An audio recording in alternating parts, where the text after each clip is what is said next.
He kōna ipurangi tēnei nā te reo irirangi o Aotearoa.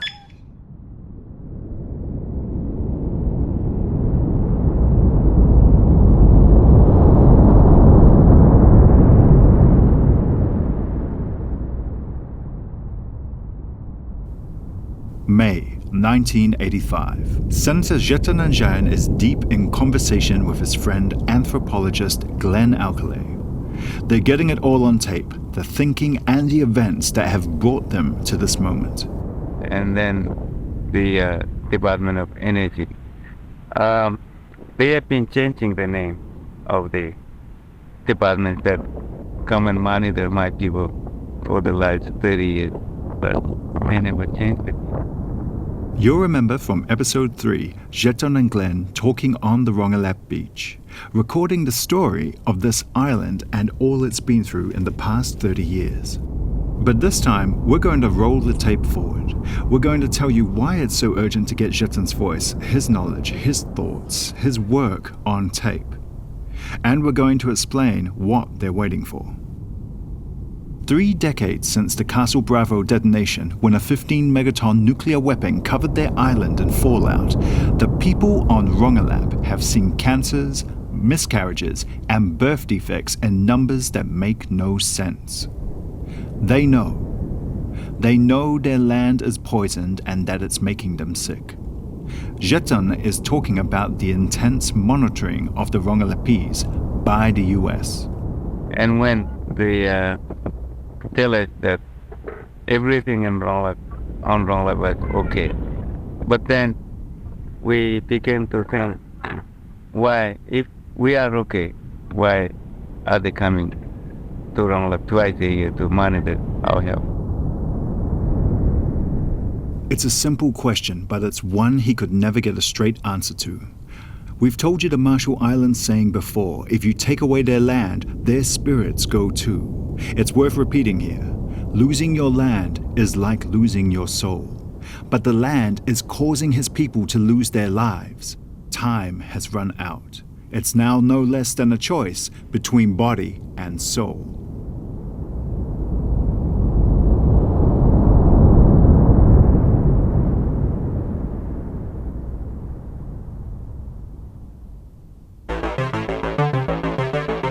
For ABC Radio Australia and RNZ, I'm James Nokise, and this is episode 4 of The Last Voyage of the Rainbow Warrior. In this episode, The Land and the Soul, we'll tell you what that choice was.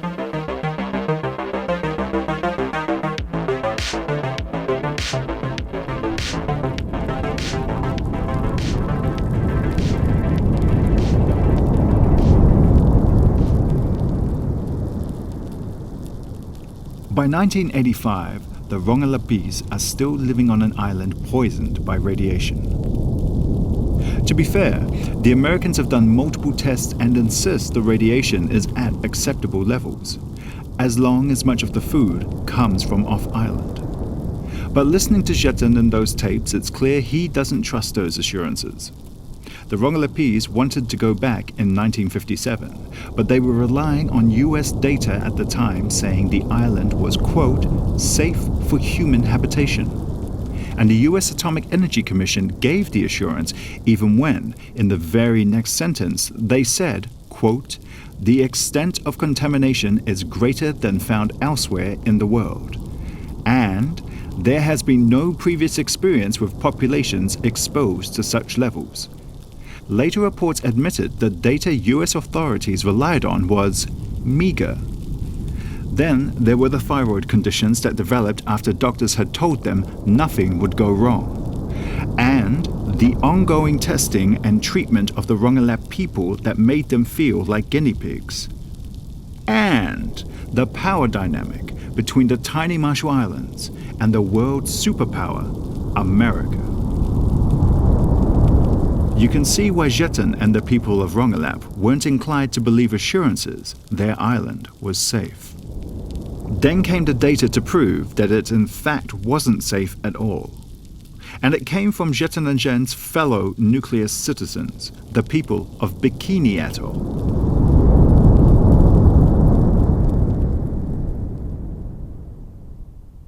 Take care as you listen to this.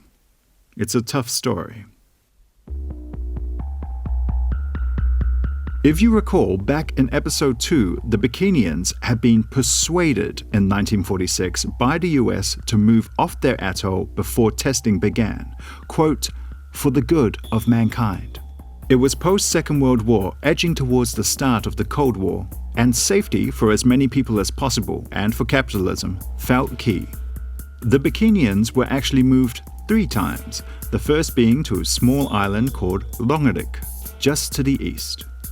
Then it became clear that Rongerik couldn't sustain them as the population went dangerously close to starvation, so they were moved again to Kwajalein Atoll, and then to Kili Island.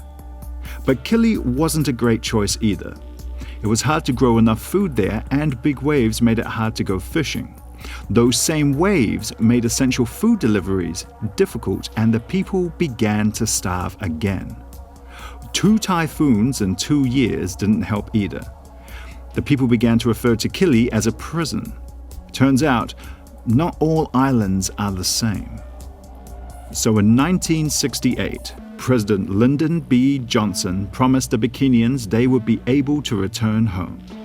He said, "It is our goal to assist the people of Bikini to build on these once desolated islands a new and model community." In late 1972, the Atomic Energy Commission rules that local food sources are still too irradiated to be eaten, and the Bikinian Council vote not to return. But they say individuals can go back if they want to, so 3 extended families and 50 construction workers returned to the island. But in 1978, the US Department of Energy discovered that some of the returnees were showing increases of the radioactive isotope cesium, increases of up to 75%. Cesium-137 is produced in nuclear fission, and if it's ingested into the human body, it gets into soft tissue, increasing the risk of cancer. 4 years later, a US Department of Energy report described the population living back on Bikini as the only global source of data on humans where intake via ingestion is thought to contribute the major fraction of the plutonium body burden. In plain language, they're getting data from people feeding themselves irradiated food. And while they're doing that, an 11-year-old boy died of radiation-related cancer.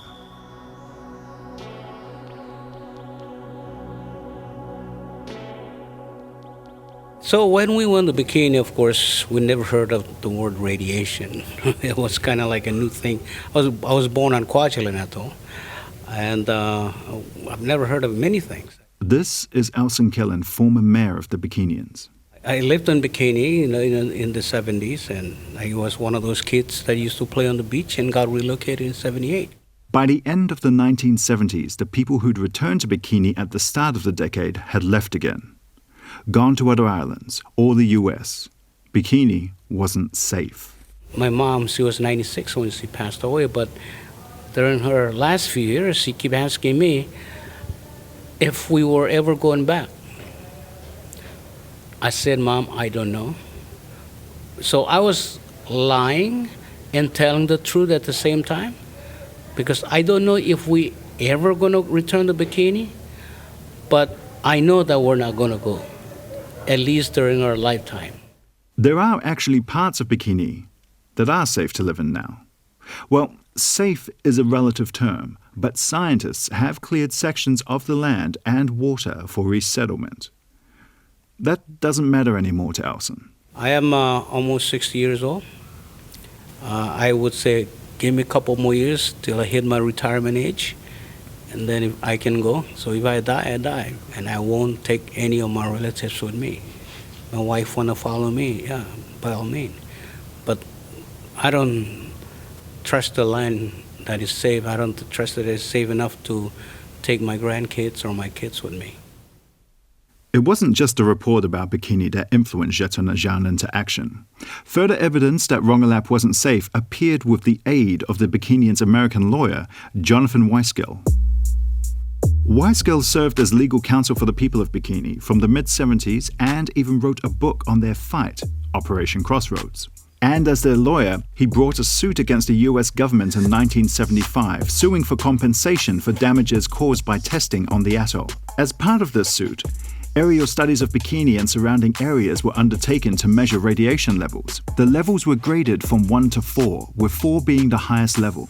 According to Glenn Alcalay, the US DOE in 1975 takes this information to produce a report published in English and Marshallese, and downplays the seriousness of the study. But in the report is a map of radiation levels showing that the numbers are the same for Bikini and Rongelap, a collection of 2s, 3s, and 4s. For Jeton Anjain, this seems like the evidence he's been seeking. Why, with the same scores, is Bikini Atoll declared unsafe for habitation but Rongelap deemed fine? Why would anyone be allowed on Rongelap? The DOE's report says that while the northern part of Rongelap has levels as high as Bikini Atoll, the rest of it is within safe range. And the solution is simple. Don't go to the northern part of the island. When in some part of that report, it is clearly stated that the people cannot visit the islands in the northern part of Rongelap Atoll because it is highly contaminated. Jeton has a problem with this, because while you can keep people away from the contamination, there are some other things to consider. And they feel that if the other part of the island is highly contaminated, what about Rongelap Atoll itself, the main island that they are staying? When they think about fish, birds, or whatever marine life come from those places, which they cannot tell if they were there previously. Fish swim, birds fly, and unfortunately there's no way to stop a contaminated fish or a contaminated bird traveling to the places it's been deemed safe to catch them. So when the DOE says everything is okay, if part of the atoll is bad, they also know that the whole island is bad for them to stay. They feel that they were being lied to by Department of Energy. After reading this DOE report, Jeton says the people of Rongelap are hit by a sadness and a feeling of utter helplessness. Well, in the past, they used to be very active people. But after that report came out, every time I visit them, they don't do anything. They just sit there and think. They are not very active today. And what sort of thoughts do you think they have when they're sitting around just thinking? What do you think they're thinking about? I know they are thinking about their children because they feel that if they stay here longer, the whole population will be completely wiped out by radioactivity. These numbers, this collection of 3s and 4s on a map, in combination with the DOE's assurances that it was safe, assurances that Jeton feels he's unable to accept, it all forces his hand. The people of Rongelap have to leave. But there's a danger in leaving too. They can see it in the experience of the Bikinians. Because as early as 1946, when the people of Bikini were first evacuated, their despair at leaving their land was clear. Lord Akisabuki, a Marshallese leader from Bikini Atoll, wrote the Bikinian anthem. No longer can I stay, it's true. No longer can I live in peace and harmony. The displacement of the people of Bikini, the loss of their traditional livelihood, caused social dislocation, economic hardship, and physical and psychological trauma. This is most likely what the Rongelapese are facing should they follow Jeton Anjain and leave. But if they don't go, their children have no hope. Their children will die. And so the decision is made. Rongelap will be evacuated. Everyone will leave. But if they leave, how do they leave? Just how do they move their entire population to safety? Adults, children, housing, building, all of it, to start again? Well, the answer to that involves a bit of luck, audacity, and a little help from some well-connected friends. Turns out it's not what you know, but who you know. So I'm Gif Johnson, and I'm the editor of the Marshall Islands Journal, which is the weekly newspaper of the Marshall Islands. Gif Johnson is tall, lean, and he strides when he walks. He's a busy man. He leads us up a flight of stairs into the newsroom of the Journal, an open-plan space. His team are on the phone, on their computers, compiling another issue of the Marshall Islands Journal. And the title editor bestows on us the requirements of everything from, turn the lights off, sweep the floor, answer the telephone, as well as editing, the reporters' stories. And it's kind of a glorified title in a small place, but we do okay. And the paper continues to come out with kind of alarming regularity. Born in Chicago, Giff grew up in Fiji and Hawaii, where he became a young activist against French nuclear testing in the Pacific in the 1970s. That led to his involvement in the legacy of U.S. testing in the Marshalls. His first wife, Darlene Kitchell, grew up downwind of Bikini Atoll and was an early and powerful activist and critic of American testing. Her 1983 address to the World Council of Churches exposed the many, many, many health issues in the Marshalls, resulting from the testing era. She died of breast cancer in 1996. She was 45. Giff wrote the book Don't Ever Whisper about his wife's life and work. I can feel his love for Darlene and her people when I read it. Giff Johnson lives in Majuro now. He's remarried and a dual citizen of the US and the Marshalls. Behind his simple oval glasses, his gaze is calm but very direct. So is his speech. And I think for people who understand things in the world, we can say that the Bravo test was our Chernobyl, 30 years before Chernobyl, and done in secrecy. We didn't have CNN exposing the thing to the world, except that Bravo was worse than Chernobyl in terms of radioactivity released. I mean, they had been allowed to move back by the U.S. in 1957 to an atoll that had never been cleaned up. Here, Giff is talking about the U.S. resettling of the Rongelapese back on their land after the 3-year temporary evacuation.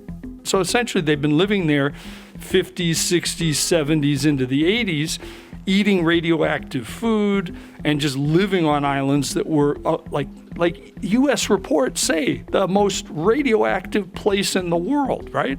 As someone who'd spent a lifetime campaigning in the Pacific, Giff was immediately drawn to Jeton Anjain. And he was a really strong advocate for dealing with Rongelap people's health conditions, the obvious radiological problems on the atoll.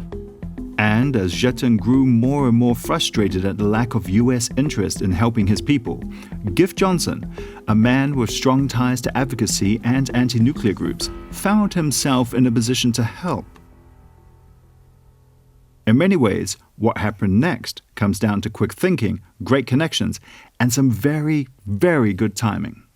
And so the Greenpeace people were talking about the Rainbow Warrior making this big Pacific tour in 1985. And this was in early mid 1984, and they were just starting to plan each of the stops. And so the Greenpeace folks said to me, look, we want to go to the Marshall Islands, we want to be useful, we can hang a banner or, sort of do the usual Greenpeace thing, but can we do something that's more meaningful? Is there anything that you would suggest? Yes, so it happened they could do something more meaningful. Giff and Jeton went to meet with Steve Sawyer, the then head of Greenpeace. And Steve was a super logistics guy, and he was the overall guy planning the Pacific voyage of the Rainbow Warrior. So we got together, and so then, Steve's been thinking about this. The way I recall the meeting going is Jeton Anjain said to him, well, we want to evacuate Rongelap. And so Steve responded and said, oh, okay. He says, you mean a symbolic evacuation? We sail to Rongelap, we get 20 or 30 people on the Rainbow Warrior, we sail to Kwajalein or, wherever, and then we do a big press conference. This is perfect, thinks Steve Sawyer. A big press event to show the world what's happened to the people of the Marshall Islands, to demonstrate just how dangerous nukes are, how unfair American imperialism is. Something about the way Anjain's looking at him, though, suggests he's on a slightly different page. And it's sort of there was a pause, right? And Jeton says, no. He says, that's not what I'm talking about at all. We want to evacuate the entire community, houses, everything and moved to Jeton Island in Kwajalein Atoll because we fear for our future on Rongelap. Steve Sawyer is, well, a little taken aback. You could just see, like, he just hadn't, like, thought about an actual total evacuation of a community. This is a totally different order of things. And Jeton was saying, we're going to tear down all the houses, right? Take them apart. And we want all the lumber and the tin and, you know, all our belongings, everything. So you could suddenly see Steve, his mind racing, like, could it be done, right? Like, how many trips, how much time, like the logistics. And the wheels are going around. Can they do this? How do they do this? Giff and Jeton watch as Steve Sawyer mulls this over. And he looks at you and says, yeah, maybe we could do it. Jeton keeps his eyes on Sawyer. And then the thing went from there. May 17th, 1985. The Rainbow Warrior sails into Rongelap. They've been at sea since the middle of March, sailing from Florida in the US. The multinational crew of sailor activists are in the middle of months of work. The tour has already made a stop in Hawaii. And after their work here in the Marshalls, they plan to go to Vanuatu, then Auckland, New Zealand. Then they'll lead a peace flotilla to Mururoa Atoll to protest French nuclear testing. The Warrior is skippered by American Peter Wilcox. On board is a young New Zealander, Bunny McDiarmid, part of the crew. She'll never forget her first sight of Rongelap. Rongelap is an atoll, so it has lots of small islands that have kind of grown up on the rim of an underwater volcano. And so you have a ring of small islands around a lagoon. And it was an incredibly beautiful and large atoll. When they arrive in the lagoon, a small plywood boat, called a boom boom, comes to meet the Warrior. The women and children on board are singing. An elderly woman holds a sign. We love the future of our children. The crew of the Rainbow Warrior drop anchor and follow the women ashore in an inflatable.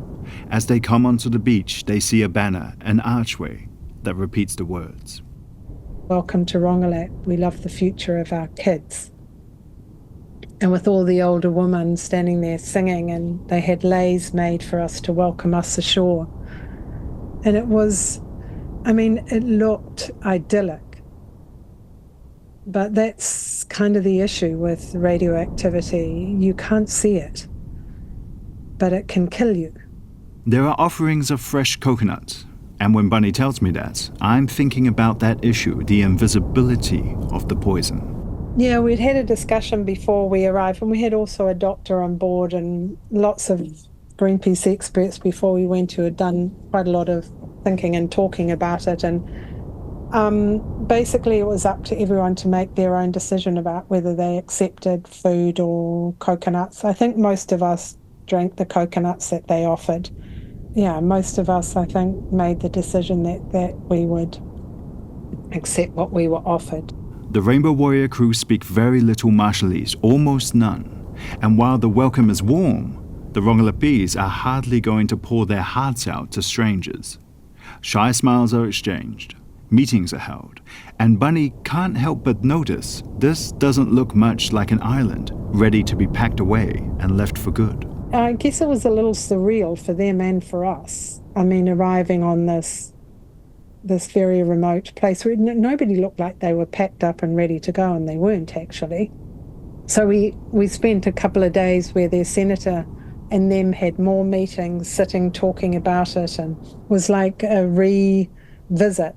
In fact, they want to leave, despite all that could go wrong. They're ready, sort of. And then the process begins. On the 19th of May, one by one, houses are dismantled. The plywood sheets, the 2x4s, the corrugated roofs, all bundled up and labeled with the name of the family who owns it. These bundles will be packed into the boat with the personal belongings of the islanders.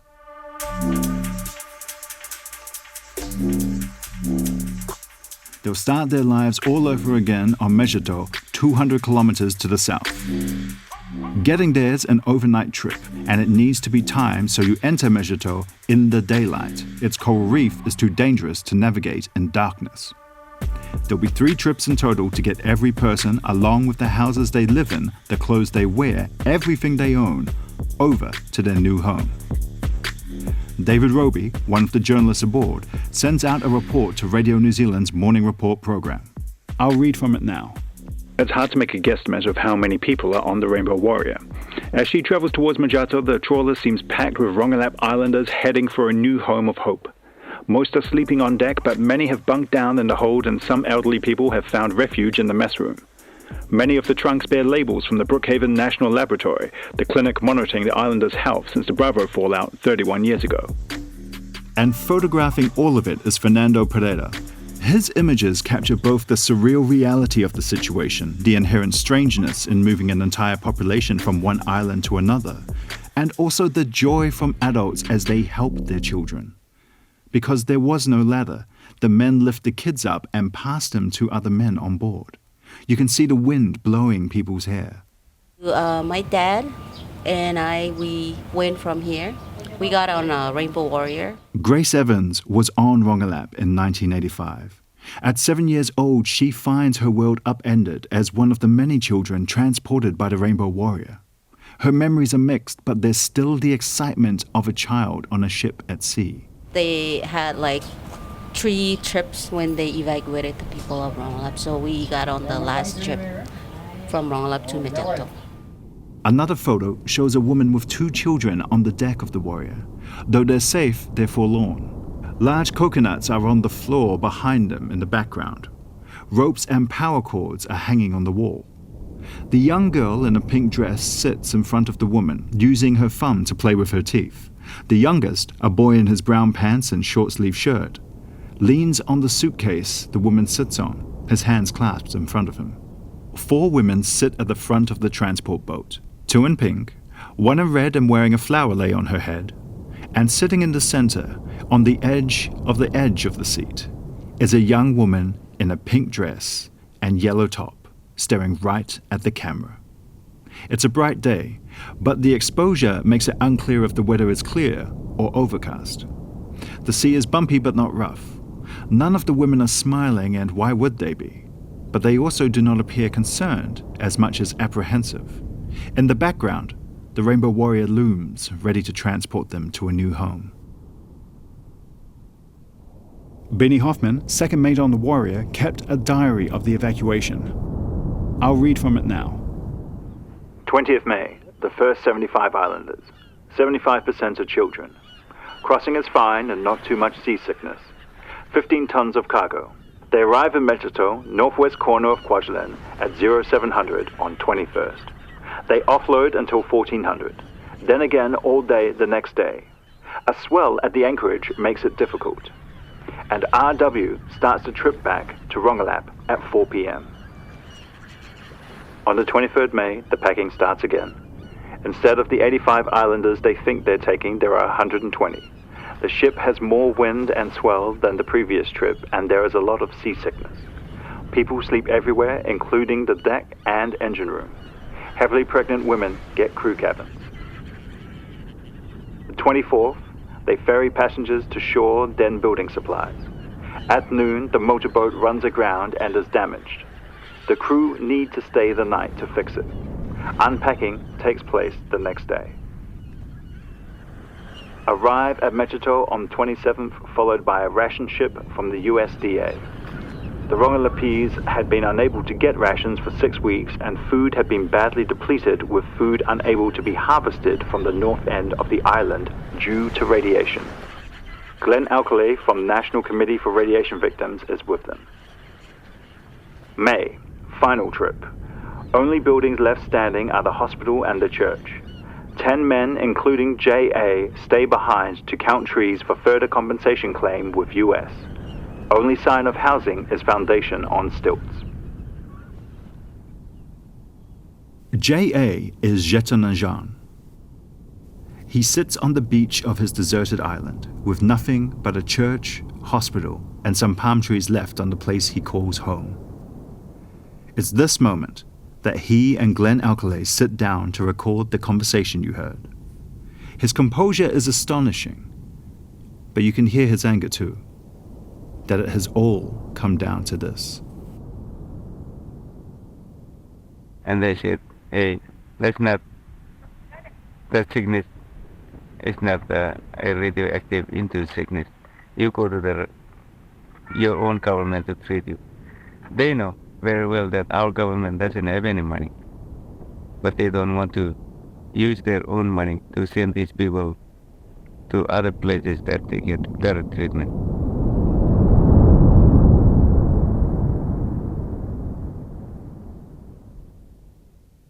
It's an anger that was never Jeton's alone, and it's an anger that's never gone away. Moving a community from their very fabric of their society, their land, ancestral land, just move them like it's a pet, like animal you're moving from one house to another house. This is Kenneth Keddy. He's Rongelapese and has never forgotten what it meant to his people to have to make the move away from their home. Mejitou is small, just 3 kilometers long by 1 wide. When the people of Rongelap arrived, it was uninhabited. There was 1 building on the entire island. I think it was about 20 by 60 feet temporary house that was built. The young man and the older gentleman, we could not live in there. They made it for the ladies and the babies only. And the rest of us were living outside under the rain in a tent. Just put a rope together on the edge of the tent and tie them to the trees, and then that's our home underneath that while it's pouring rain. Mm-hmm. Almost every night, I don't know what, it just happened that it was raining during that time quite often. So almost every night it was raining, we were under that rain. It is hard building their lives again. It rains and the air steams and people are dislocated, angry. But of course the intensity of that building period fades. The feelings do not. It's almost like some sort of horror movie, and it shouldn't be happening to any population, any community, where you have to abandon your ancestral land. Like I said, the very fabric of your society, your livelihood, that's your land. In Marshallese especially. There's a saying in Marshallese, my friends, it says, man without a land is at no man. After 3 trips, the evacuation is complete. Apart from a small team of men staying behind to take some measurements before leaving forever, the island is empty. The rows of houses are gone, the people gone too. No children laughing, crying, no mothers and fathers scolding, gently teasing, rocking their babies. No one. On the night of May 30th, the crew of the Rainbow Warrior and their Rongelapese passengers throw a party in Mejitou. It's the birthday of Fernando Pereira, photographer on the Rainbow Warrior. He turns 35. The crew understand this was not a neat, happy ending for the Rongelapese, but they feel they've done what they could, have done something important in the face of the horror of nuclear testing. Hopefully, they think, the world will begin to understand. Before they watch the Warrior crew sail away, some of the islanders ask them for paper and a pen. They want to write a message. We, the people of Rongelap, love our homeland. But how can our people live in a place which is dangerous and poisonous? I mean, why didn't the American people test Bravo in a state capital? Why? Rainbow Warrior, thank you for being so nice to us. Keep up your good work. It's time for the Rainbow Warrior to leave. No one in the crew finds it easy. They have plenty of work to do before this journey is over. But for many of them, the evacuation of Rongelap would be the most significant act of their journey and their lives. The Rainbow Warrior and her crew will go on to stage a protest at the American missile base at KwaZulu-Natal, then sail to Kiribati and Vanuatu. Then comes the long leg south to Auckland. The plan is to dock for 2 weeks of rest, planning and restocking.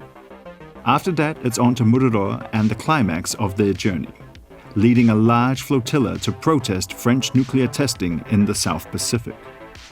That protest against French testing would never happen. because when she left the Marshall Islands, the Rainbow Warrior had embarked on her last journey. Next episode, we go back to Auckland to follow the extraordinary story of the bombing of the Rainbow Warrior, the investigation into who planted the bomb, and the geopolitical fallout when those behind the crime are caught. That's next time on The Last Voyage of the Rainbow Warrior. The Last Voyage of the Rainbow Warrior was written, produced, and presented by me, James Nokise.